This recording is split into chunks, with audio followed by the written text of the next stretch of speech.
Hi, everybody. Dennis Prager here. Now, this should be, well, it is a fireside chat, but it has no fireside and no Otto, which is very painful.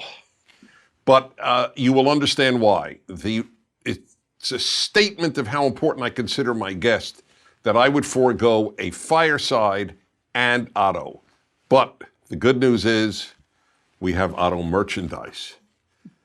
They thought here at PragerU, this is where we are, as opposed to my home, they thought at PragerU that, Dennis, you would really push Otto merchandise? And I thought, yeah, I would. Because everybody loves him. People stop me at airports and they don't go, hi, Dennis. They go, how's Otto? Which is painful. It's not. I really get a kick out of it. Anyway, we have an Otto mug and we have Otto socks, which are high quality. Is that correct? Oh, yeah. And that's all at the PragerU store. I just wanted everybody to know. But that's the reason we don't have the usual here. So every week I share with you some thoughts. I will, and then I will go immediately to my guest. I wrote a column this week, my weekly column, on the new thing, which is to spell black with a capital B. And I will deal with that at greater length about the absurdity of it, that to make a color into a noun, into a proper noun, as if there is such a thing. And white, of course, is not capitalized. And the Associated Press, which is the Bible of style for journalists, said, well, the problem is that whites don't share anything, whereas blacks share culture and identity, which is it's just absurd. And then they don't want to give solace and comfort to white supremacists. So the only reason I'm raising this is as a great segue to my guest, who needs no introduction for 99.9% of you, even those of you, of course, watching outside of the United States. Sarah Huckabee Sanders was the press secretary for President Trump, and she has a very wonderful book out now, Speaking for Myself. And I, being an author, know there's nothing worse than appearing on any program and the host does not mention the book. It's annoying, isn't it? It is. So I'm very grateful that, one, you're sitting down with me, and I hope can be at least a halfway good of substitute as Otto. I know I don't measure up, but hopefully we can still have a little fun even without Otto here. Otto doesn't say much. I have to say that. In fact, the truth is, Otto doesn't do much, which is a problem unto itself. Anyway, I'm really delighted to be with you. I very rarely have guests on the Fireside Chat. It's really between those folks and me. But it gives you an idea of how much I admire you, that we've done this. So I did want you to know that. And I'd like to tell you why I admire you. It's not because you're famous. Famous doesn't mean a thing to me. I have a great saying I think you'll love. The famous are rarely significant, and the significant are rarely famous. Oh, that's great. That's wonderful. Isn't it true, though? Yeah. You know, when you think of who's famous out there, I mean, what does it mean a thing? But you're significant and famous, but the reason is, as I told you on my radio show, your courage. It's the rarest of the good traits, and you have that. I mean, to go out there every day in front of the media, whose only purpose was to mock you and the president. And the proof is the way they speak to Joe Biden. The questions to Joe Biden are, why don't you like the president? How come the president is awful? Why are you wonderful?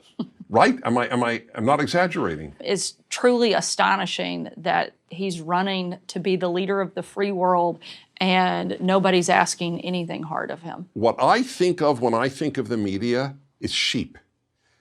Am I being too harsh?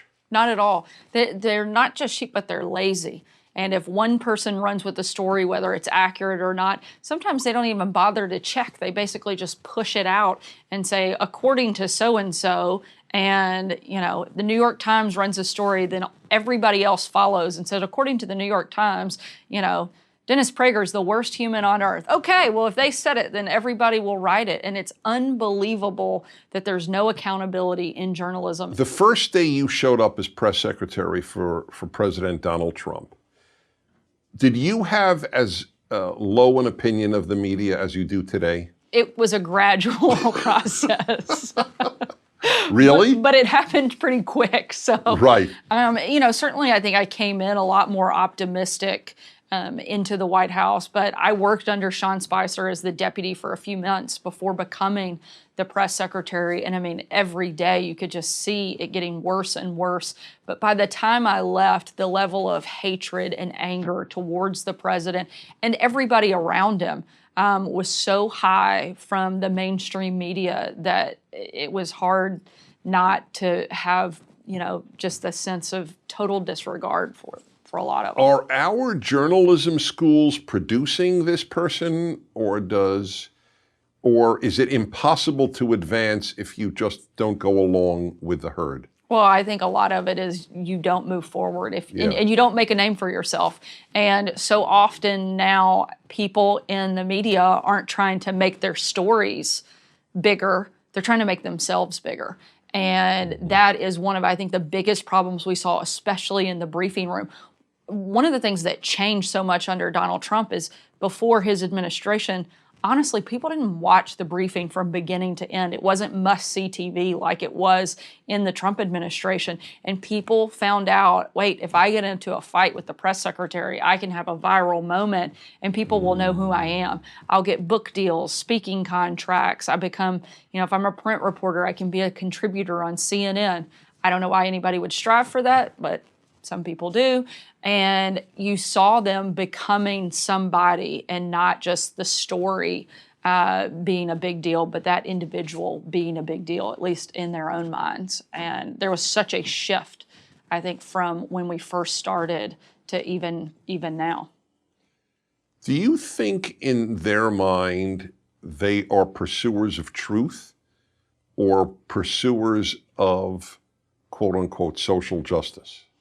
I think it depends. I think there's some good reporters out there that are still searching for truth, still searching for real news, but they get so, I think, pushed down because all of the other stuff gets amplified so much bigger than just a basic news story. It's just not exciting if it's not attacking the president or tearing somebody down and it doesn't have that kind of insider gossip, then it's just not as sellable. And so I think there's a little bit of both, but the negative is certainly far outweighing the straight news. On a daily basis or not, did you leave your day's work and think, why am I doing this? No. Because I knew why I was doing it. And the meaner and nastier and the more aggressive they got, the more important it became for us to stand strong and keep fighting back. Because we didn't want to lose to the liberal mob. We are kindred spirits. We are. I have a piece up of many, 20 years of columns. One of my columns years ago was How the Left Keeps Me Religious. And it's not, it was meant totally sincerely. They do. The people who loathe my values turn out to be unimpressive. And the more unimpressive they are, the more I believe my values are impressive. So I totally resonate to what you said. It actually strengthened you. Yeah, and my faith got stronger. I became much more deep in my conviction of what I believed because I knew it was going to be challenged. And if I was going to be challenged, I had to be prepared to fight back. And so the harder they came at me, the stronger I felt like we got, both at home with my marriage, my family. I knew that I couldn't do it without them. And so that got stronger. My faith got stronger because I had such a dependence on that. And I got closer with the team that I worked on because I so depended on them that really all they did was embolden us to be better. I'm happy to hear that for your sake and for the cause, as it were. Talking about your family, how old are your children? 8, almost 7, and 5. Did they ever see a press conference?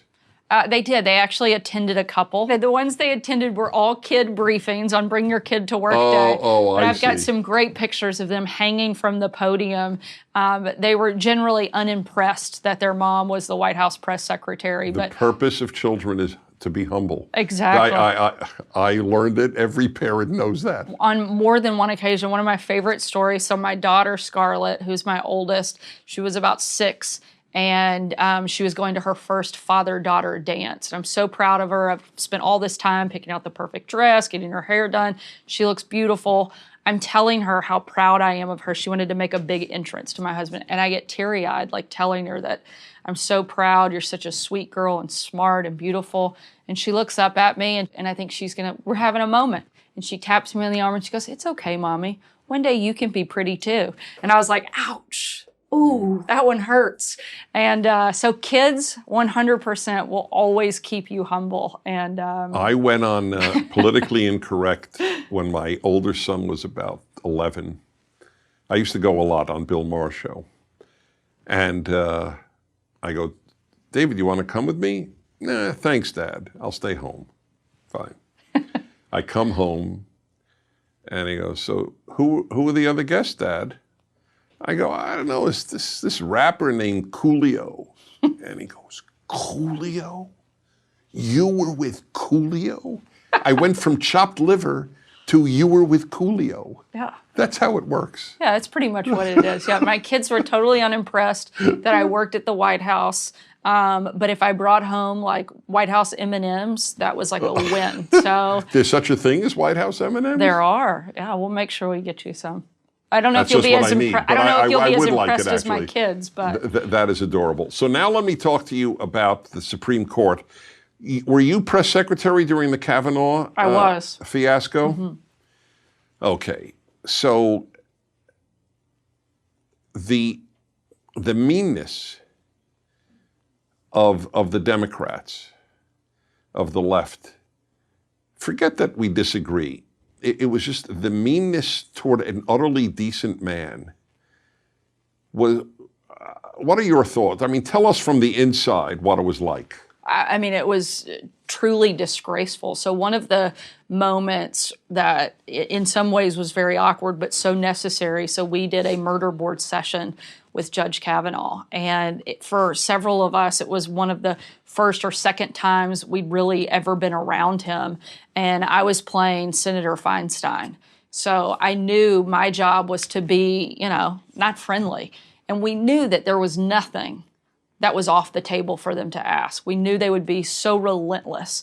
And here we were meeting him, somebody who is respected pretty much universally prior to being nominated as a Supreme Court justice by Donald Trump.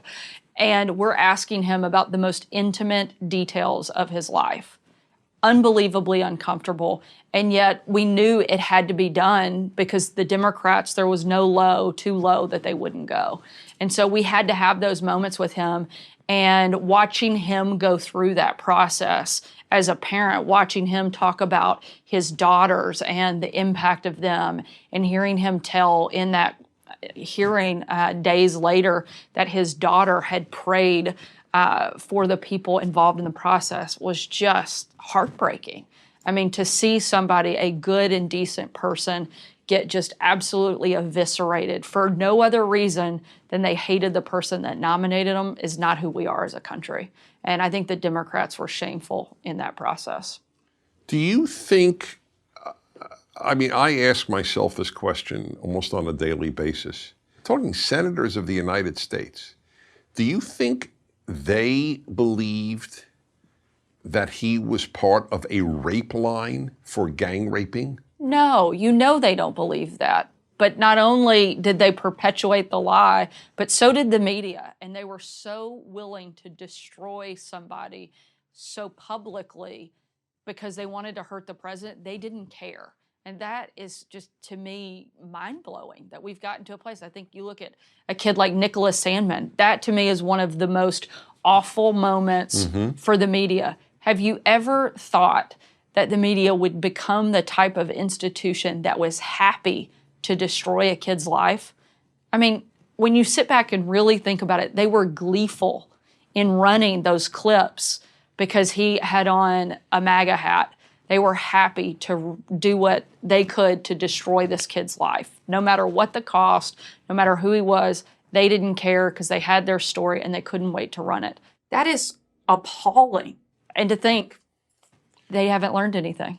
I don't expect you to answer this, but I want you to know another question I frequently ask myself. Do mean people go to the left, or does the left make people mean? I don't know. Maybe it's both. Maybe it they're is mean both. when some are probably Right. mean to begin with, and some just get meaner when they get there. I don't know. I mean, I can't imagine my side doing some of this stuff. The whole notion, by the way, of inquiring about high school activity when you have led an honorable life for 30, 40 years. You're religious, I'm religious. We believe in the rehabilitation. Even if you were an awful kid in high school, if you've led an honorable life, family, community, country, for all of your adult life, that's how we see you. But that's not how they will paint you. But the difference is, and the hypocrisy of it, is they can be bad as adults and still get a free pass. I mean, you look at things, the governor of Virginia, total free pass. If that had been a conservative, a Republican that participated in the yearbook photos he did, it would never be an elected office, would have been, pushed far out. The things that women in power said about women in the Trump administration, attacking our appearance, our fitness to be parents, our ability to make a pie, nothing was off limits. And everything was okay for them to attack. But if a conservative said that about a liberal, you would be the scum of the earth. You would never be on TV again. Yet as long as you do it to a conservative woman, it's perfectly acceptable and fine. And they're doing that as adults, not mistakes they're making as high schoolers. So what are some of the big lessons you've learned from your virtually unique experience in life? I think one of the most important lessons for me, and one of the things that helped me survive some of the most difficult days, were knowing who I was before I ever walked into that room, and having confidence and a belief in something that was bigger than myself gave me the strength to get through the worst days possible. I think it's so important. I encourage young kids, know what you believe in and know who you are before you go out and try to take on the world, because you will get challenged. Even if you don't line up with my beliefs, know what yours are, because they're going to be challenged and you need to be able to defend them. You need to be able to talk about who you are as a person. And so for me, that was one of the biggest and most important things. Any surprises about knowing the president when you came to know him? There were a lot of things that surprised me. One, he actually has a huge sense of humor. He's very fun to be around. A lot of people miss that. I think if you pay attention to him in rallies and stuff, you catch glimpses of it. But he has just a larger-than-life personality, but he's also a very generous person. And he can be very compassionate when he wants to be, and in moments where it calls for that, he steps up and rises to those moments. And getting to see him behind the scenes in some of the more difficult moments of being president, you see his heart and you see that side of him. Well, he seems to have a preternatural strength. Most people in politics, even sharing his values, would have compromised, would have sort of not hidden themselves, but would have protected themselves, so to speak. His ability to endure this stuff and come back the next day is, as I said, preternatural. I think most people, if they went through what he went through day in and day out, would be curled up in the corner crying. That's right. And he only gets tougher. It kind of goes back to the harder you hit, the stronger he gets. and he just keeps fighting back. You would think they would learn after a little while, like, we can't take him down. Maybe we should try a different tactic, but maybe the left's just not that smart. You said about his compassion, so this will resonate, I'm sure. I've never met him. And but I love the Trump Hotel, not because it's Trump, I just love the hotel when I'm in Washington. So my wife and I were there, and our waiter was a black guy. And I love strangers. I am the opposite of stranger danger. I'm stranger lover. So I just talk to everybody. So I said, and I like to talk real. So I said to him, you work at the Trump Hotel. Most blacks are anti-Trump, or so we're told, and certainly anti-Republican. So how do your friends and relatives react to your working at the Trump Hotel? He said, no, it's actually not a big deal. And I said, and how do you feel about it? He said, well, I thought he'd say, look, you got to make a living. What do I care? I thought that would be a totally understandable answer. He said, to tell you the truth, I think the world of Mr. Trump. And I said, why? He said, because every time he comes here, he asks me about my family. That was a big deal. Well, and he is somebody who has worked in the hospitality industry, and he very much is a caretaker. He, you come into his office, he's like, let's get these people a Coke. Sarah, like, what are you doing? You can't just bring people in here without offering them something. Let's take care of people. He has such a take care of mentality from, I think, running hotels and being in that industry for so long. You see that. He'll walk. I've traveled to a number of his properties with him. He knows everybody's names in the back kitchen, the doormen, the managers. He knows them. Yeah, he knows their families. That was what I was told. And it's not just one person at one property. It's not just D.C. I've literally been to places internationally with him at his properties, and he knows them all. And that's a gift. I don't know all my relatives' names. I don't want to know some of mine. It's a painful admission. But he has that gift. Why did you name your book Speaking for Myself? Because you're no longer speaking for someone else? Yeah, this was sort of one of the reasons I wrote the book is because I was so tired of all of the stories and the negative about the president, that I wanted people to see the person that I got to see, but also my story and my life before I ever showed up at the White House. And a lot of people on the national stage know me as the person who spoke for Donald Trump, and this is my story and my version of my everyday with the president. So are you sort of a heroine in Arkansas?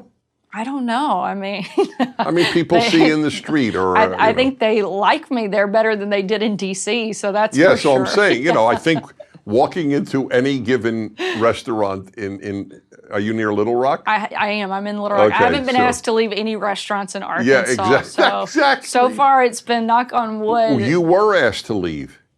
In Washington or New York? I was actually in Lexington, Virginia, so just outside of Washington. And was it the owner? It was the owner of the See, restaurant. I want to know if there's an example of a conservative asking a member of the Obama administration to ever leave a restaurant.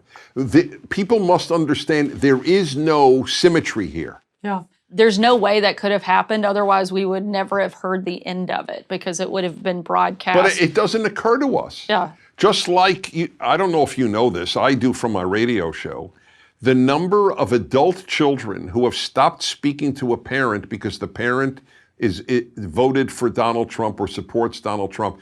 There is no example that I could think of. I won't talk to my parents because they voted for Barack Obama. First of all, we would consider that person a fool. Right. Excuse me, honor your father and mother doesn't come with the asterisk unless they voted the wrong way. So it's all of this meanness seems to be in one direction. One of the examples, I was walking into my son's preschool class. He was 3. I'm holding my 3-year-old son's hand, and a mother who has a child also in the same class in front of my son tells me that I'm a horrible person, a despicable person, and then turns and spits on my car. The level of nastiness and anger is unprecedented. There's no person I can think of at all, anywhere in the world, that I disagree with so much that I would be so insulting another mother in front of them to spit on their car. Mind blowing. Well, look, I have said to people for years, go with a MAGA bumper sticker in Santa Monica or San Francisco or Manhattan, and then go with a Biden sticker in the most conservative place in the country. See whose car gets marked up, gets keyed. I'll volunteer your vehicle for that. If you let me drive your car, I'll take it in. You'll take your Biden vehicle, right? I understand. No, exactly. We all know the answer to that. So do we have, what's our time frame, Megan? 26. Oh, well, what should we do? Should we take a question or yes? Okay. So let's do our video question. I take normally questions in the middle of it, but this was too interesting. But here we go. Take it away. Hello, my name is Allison Robison. I am 18 years old and I'm from Temple, Texas. My question for Sarah is, what was your favorite thing while working in the White House? And what piece of advice would you give to college-age conservatives? Thank you. Got that? I think so. Okay. So I would say, gosh, there's so many favorite moments. One of them was putting the media in their place. People always say, oh, I feel so sorry for you. I'm like, why? If I didn't love my job, I wouldn't keep doing it. But I loved the work I did. I loved working for the president. I considered every day I got to do that job a privilege and an honor. And, fighting back with the media and making them feel ridiculous and showing the rest of the country just how out of control they had gotten was not all bad either. So definitely part of it. But I think getting to see America in such a different way, I got to travel literally all over the world with the president and meet people whose lives were really impacted by things that we were doing. That makes everything worthwhile. So hearing those stories gives you that extra boost every single day. The president makes peace between two Arab countries and Israel. And you know what the New York Times described it as? Low-hanging fruit. Bahrain was low-hanging fruit. In other words, anybody in the White House could have done this. If the man discovered a cure for cancer, it would be dismissed as, well, it was inevitable, No, at some point it had to happen. Right, and it was imminent. Somebody else would have done it. He just took credit for it. Yeah, I used to always say that if he, walked across the Potomac, they'd say he can't swim. They hate him so much. Okay, so let's end with this. I don't have an answer to this. In other words, I ask questions and I have my own thoughts. I don't have my own thoughts on this. Why do they hate him so much? I think there's a number of reasons. I think one is that he went around them and he beat them. They said that there was no way he would ever win. If he won, he would destroy the economy and everything else in the country. And he hasn't done that. He actually built one of the strongest economies we've had, and he did it all without needing them. They constantly attack him, and he went around them. He spoke directly to the people and showed them that maybe they're not as powerful as they think they are. That's one theory. I think... No, I think there's a lot of merit to that. I think some of it, too, is he calls them out. He doesn't care about them. Yeah. I have a motto on that. The moment you care what the New York Times says about you, you have lost the ability to lead. I think that's great and true. It is completely true, and he doesn't care. Oh. So when people who are used to being, I think I'm only building on your point. I think, you've made it somewhat personal. We, the media, are insulted by this man's existence. I think that's true. I think there's a narcissism there. You don't take us seriously? Oh my God, we take ourselves seriously. Why don't you? Well, and I think they see themselves too as like the kingmakers, which is the opposite of the role that the media is supposed to play. Right. But, and they hate him so much, but you kind of have to be like, yeah, you gave him such a platform in 2016. Everything he did, you covered, and you helped propel him. And now you're so angry that he used you when he needed to, but when he didn't have to. He could go around you, and he had the power to ignore you completely and still beat you. And I think it drives him absolutely crazy. That's clear. That is clear. Your book is speaking for myself. It's a terrific book. Well, let me just say, watching you in the gladiatorial combat that you were engaged in made you a true heroine in my mind, my wife's, my family. It's an honor to be with you. Oh, thank you. The honor is certainly very mutual, and thankful that you took time to have me crash in on the Fireside Chat. Even if we didn't have the fire, we'll have to save something for next time. Or in Little Rock. That's right. Well, God bless you. Thank you. All right, everybody. Truly special time with Sarah Huckabee Sanders. This is the Fireside Chat. The compensation of no auto and no fireside was Sarah. And I think it's a worthy trade. I'll see you next week. Thank you for watching this video. To help keep PragerU videos free, please consider making a tax-deductible donation.